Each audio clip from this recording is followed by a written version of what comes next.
I went to a Kensington penthouse the other week to play and record footage for a bunch of games being played in 4K on Microsoft's upcoming Xbox One X. It was an odd experience, and for some reason Forza 7 wasn't there, but I still got to play Middle-earth: Shadow of War, Assassin's Creed Origins and Rise of the Tomb Raider, and I came out with these 7 thoughts. No more, no less. The Xbox One X is a luxury item. The Xbox One X is not cheap. It's £450, which is a lot even for your mate Steve, who's in the higher tax bracket. Your normal everyday parent or part-time games player who looks for a bargain and scoffs at anything that takes more than a week to save up for is not going to pay much attention to the X, but Microsoft, at least for the time being, is taking that into account. This is being pushed as a luxury item for enthusiasts and those who can spare a big wad of cash in one transaction, and the rest of the Xbox One family. Well, the S is still being pushed for the 99%. Shadow of War looked depressed and not much more. It's fantastic fun smashing orcs in the face. Not that I knew what I was doing initially, having never played Middle-earth: Shadow of War until turning up to this event. But I wondered if I was seeing something wrong through my eyes as I did play, as this didn't look to my puny brain to be anything more than a bit of an uprest version of the original release. Great fun and nice to look at, but not something that would blow anyone away, even if the floors do look better on Xbox One X than on PS4 Pro.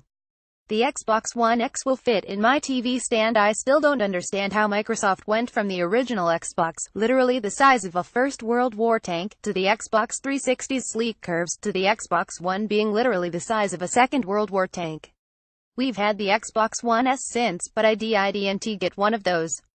The Xbox One X, however, I have pre-ordered, and I'm pleased to say it is smaller, it looks sleek, and it will indeed fit in the TV unit of my games room.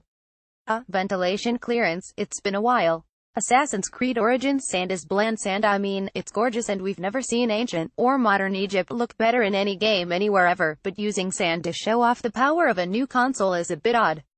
Everywhere you look there's sand. Sand, as far as the eye can see. Sand, sand, sand. Some stunning stitch work on the outfits, mind you.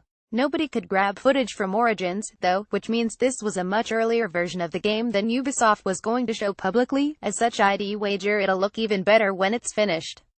It does. The game is out now and looks lovely. Curved TVs are pointless. Some may argue this isn't a point about the Xbox One X, and they'd be right, but still, I played all 3 games on curved 4K TVs, and I have no idea what the point in them is. Did I feel more immersed? No. Did it help with glare? The blinds were shut anyway. Did I worry the telly was about to snap at any moment? Of course. Weird, pointless things, even with pretty games playing on them. Tomb Raider blew my tiny mind just as I was expecting to leave Microsoft's penthouse. Not a euphemism, they literally have a penthouse. Full disclosure, I had 1 can of full-fat Coke, without having seen anything to blow my tiny mind. An older game came along and blew my tiny mind.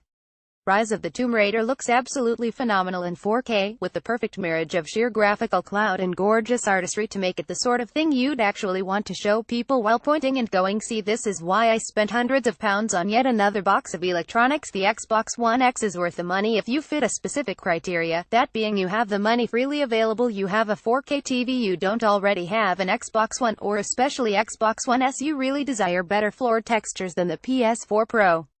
If you don't precisely fit said criteria, your mileage may vary. It's a fine effort for a console and will only get better with time, but it's held back by the fact the original Xbox One still exists and games will have to work on both. As such, it can only ever be a luxury item, something for the enthusiasts among us. As I think Microsoft would be first to point out, regular, everyday people in the market for a Microsoft console should stick with the Xbox Ones for the time being.